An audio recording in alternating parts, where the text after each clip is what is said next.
Now look, in my opinion, Triumph's 1200 Scramblers are some of the best retro bikes on the market, with an almost perfect blend of modern day performance, adventure bike levels of tech, and yet this beautiful old school design that gives them that timeless appeal. But in 2024, there are two models available, the X and the XE, and there are some pretty serious differences between the two bikes, so it might be a little bit difficult to know which one to choose. So in this video, we'll take them both out for a spin, and I'll give you 3 reasons to buy the X and 3 to buy this XE. So let's get stuck in with a quick look at the specs on this X model, which is brand new for 2024. You see, previously you also had two bikes with the XC and XE, and the XC was meant to be slightly more road focused, whilst the XE is a little more premium and off-road biased. But ultimately, both bikes were pretty tall and pretty similar in terms of price. Now, from registration data here in the UK, you can see that they were actually selling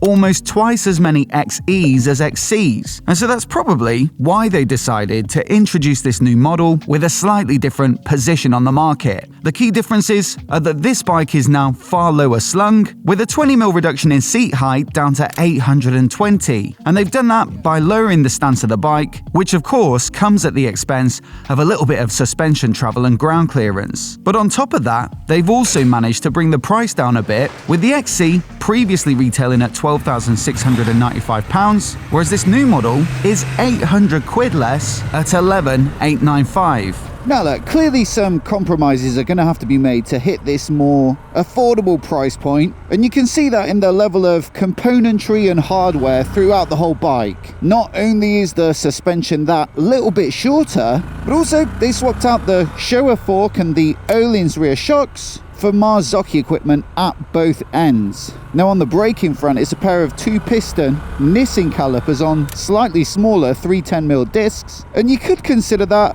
quite a bit of a step down from the Brembo M50s of the XC model that this bike is effectively replacing. Then in the cockpit, we've got a different dash and switchgear, although these will be familiar if you've ever taken a spin on one of their 660 bikes, so the Trident or the Tiger Sport. In fact, you'll also find this setup on the new Street Triple R, and so I think it's something they're using quite broadly on their, let's say, more affordable bikes. Now, of course, with all these changes, there is a slight forfeit in terms of performance. Certainly when you compare it to the XC, there's just a little less ride quality and no adjustability on the damping. The brakes are decent, but there isn't the same amount of feel at the lever and feedback. And then the switchgear and dash just does the job without being quite so fancy. But look, ultimately, if you're willing to accept slightly less performance and slightly lower levels of finish, then this is the most affordable Scrambler 1200 they've ever made. And so if you're predominantly shopping based on price, then clearly this is the one to go for.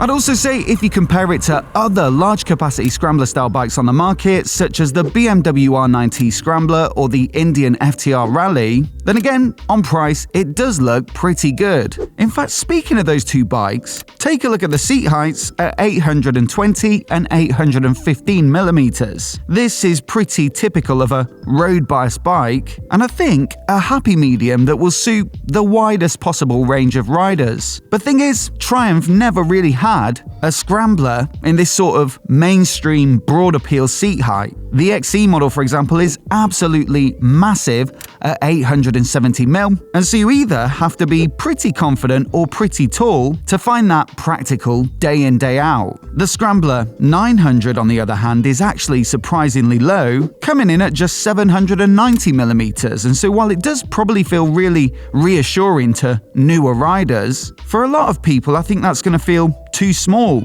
Now ideally, the XC model would have plugged the gap in the middle, but at 840mm, you can still see it's a little over the average from the competition. This new X model completely rectifies the issue though, and I think it's a great call for the majority of riders who are spending most of their time riding on the road. The trade-off in ground clearance and suspension trouble is probably one that most people are willing to make, and at 175cm tall or 5'9", I can indeed confirm that riding this bike feels a lot more easygoing and natural, with the ability to get your feet down either side with no problem, even if you're in a bit of a fluster. And look, I don't think you could say the same of the XE, so the number 2 reason to buy this bike has to be that lower slung stance, especially for anyone who's really fancied a Scrambler 1200 in the past, but just found it too tall.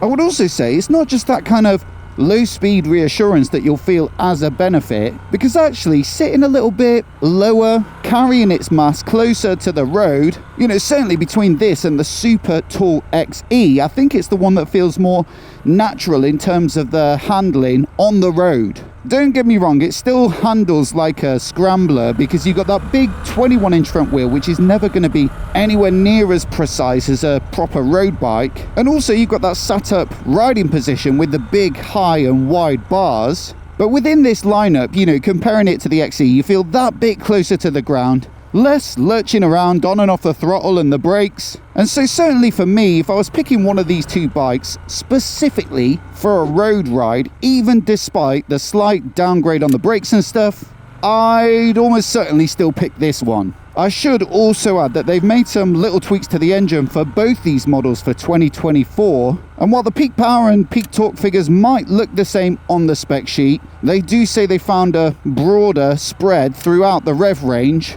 And so yeah, this big 1200 Bonneville twin feels as good as ever. In fact, this is, despite the weather, a nice reminder this ride that this is one of my favourite motorcycle engines currently on the market. I just love the sound, the feel of it, and there's absolutely bags of torque from super low in the revs, and that just makes it feel like there's always plenty of shove on tap. Anyway, back to the studio to swap over bikes and also wait for the weather to pass, which is some of the worst I've ridden in so far this year. Now look, let me be very clear about this. If I was doing loads and loads of off-road riding, I still don't think I'd choose this XE Scrambler, and I'd much rather go for like a smaller dirt bike or even a middleweight adventure bike.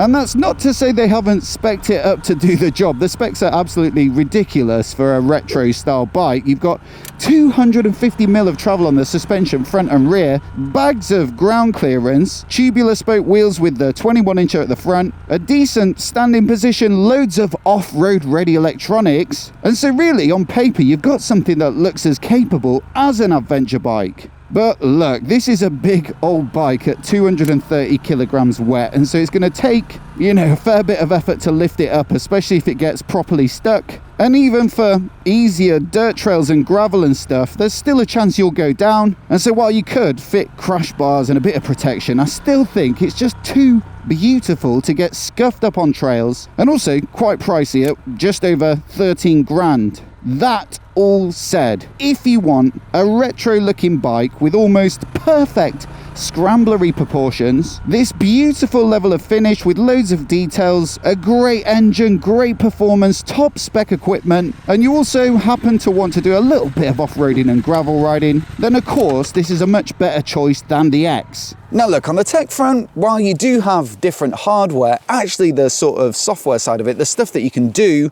is pretty similar. There's an inertial measurement in both bikes, so you get lean sensitive traction control and ABS, and those are wrapped up in 4 standard riding modes of road, range, sport and off-road. Although I will say, this XE version does get the additional Off-Road Pro mode, which allows you to fully disable ABS and traction control for maximum control off tarmac. On top of that, you can also get the Bluetooth accessory module for both bikes, and that means you can open up some more touring friendly features like the ability to control phone calls and messages and music and media playback through the switchgear and dash, as well as get turn-by-turn nav on the screen if you use the My Triumph app. So look, loads of like-for-like features, but the thing that makes a difference in terms of how pleasant it is to use is that switchgear and dash, and it just gives it that lifting quality that makes it feel more premium. Naturally, you've got a bit more screen space with this TFT display, so that makes menus and stuff a little easier to navigate. And also, you've got a few different layouts for the basic riding information, so revs, gear position, speed, and that sort of thing. And so you can just get it more set up to your taste. I will say the dash on the other bike is perfectly good,